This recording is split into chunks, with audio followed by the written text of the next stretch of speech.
Hello everyone, and welcome to a new Italian tutorial. This video will be particularly quick and particularly easy. What I'm about to do is I'm going to give you an introduction to something that makes the Italian language not so easy. I told you that the Italian language is very easy, but what makes it a little bit more complicated than it would be otherwise is verbs. Verbs are not easy, and this is because the conjugations are all very different. There's a lot of exceptions and so on. But in order for you to have the right approach, I decided to make this introductory video. In English, the conjugations do not change by much. As you can see, you have the verb to go, for instance, in its infinitive form. You know, it becomes go with I, it becomes go with we. So basically it stays the same for all the different persons. First person singular, second person plural, third person singular, third person plural. It stays pretty much the same. It changes a little bit with the third person singular, okay, because you add the s, and in this case, in the case of the verb to go, you add es. But otherwise it stays the same all the time. So I go, we go, she goes, they go. In Italian, it's a bit different. So each different person has a completely different or slightly different conjugation. And that's why in Italian you also omit the subject. It's because the verb speaks for itself. And the verb itself gives you enough information for you to understand what's the person who is doing the action.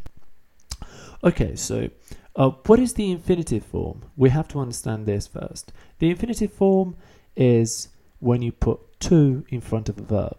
So for instance, to go, to reach, to sleep, to learn. Okay, these are all examples of infinitive form in English. What is the infinitive form? Well, basically it's the basic form of a verb. So a verb, every verb in their standard form look like this: to learn, to sleep, to reach, to go. In Italian, the infinitive form is not always the same like in English. It's always different. And there are 3 different types of infinitive form.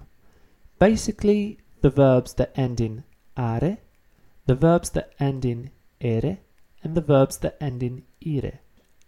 And basically, each of these types will have different conjugations. So, for instance, in Italian, the verb to go is andare. This verb belongs to the first type because it ends in are. Okay?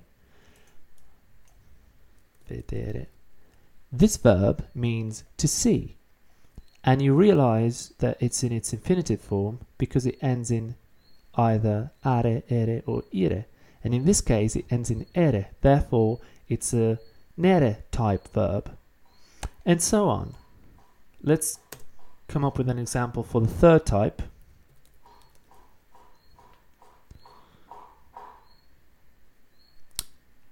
So this is an example for the third type, sentire. It ends in ire, therefore it belongs to the third type. And all these verbs will have different conjugations, and we're going to see those in other videos.